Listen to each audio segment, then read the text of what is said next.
Hello and welcome to another episode of Skoolie Giveaway, presented as always by Skoolie Foundation. This is episode number 10. This is the unique podcast where we read stories submitted by our courageous community in an attempt to win the ultimate prize, a fully converted skoolie that represents not just a mode of transportation, but a vessel of dreams. Let's jump right into this next story. This next story comes to us from a person named Nick, and he has titled his story, Here's My Story.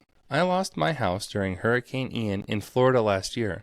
I lived in a fifth-wheel camper trailer in Mayak City, and when the water came up 3 feet higher than it had been in the entire recorded history, to say I was underprepared would be an understatement.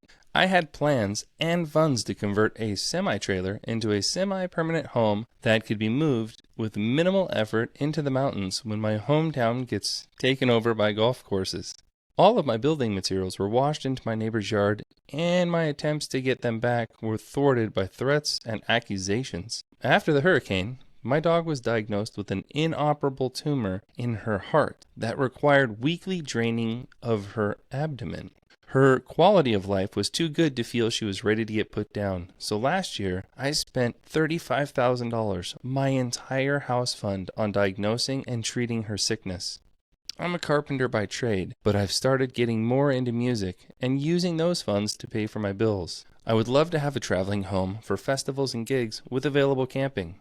I've performed at many festivals last year, including Florida Folk Festival, Main Stage on closing night, Hippie Festival for Brookville, and the Florida Winter Music Festival.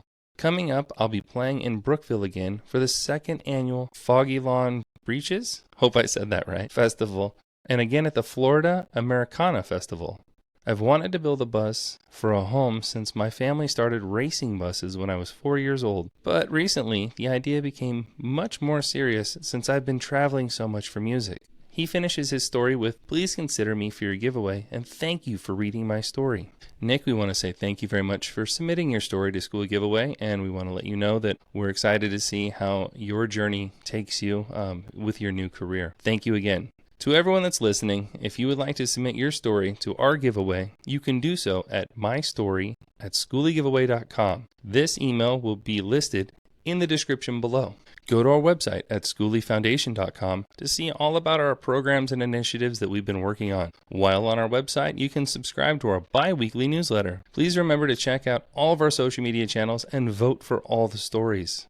A special thank you to all of our donors and sponsors. Always want to give a huge shout out. And today's donor shout out is going to go to Katy Azar of itex North Spokane, that is located in Spokane, Washington. Thank you for supporting our mission through generous donations. Thank you everybody for listening to today's story. We look forward to seeing you in the next episode of Skoolie Giveaway.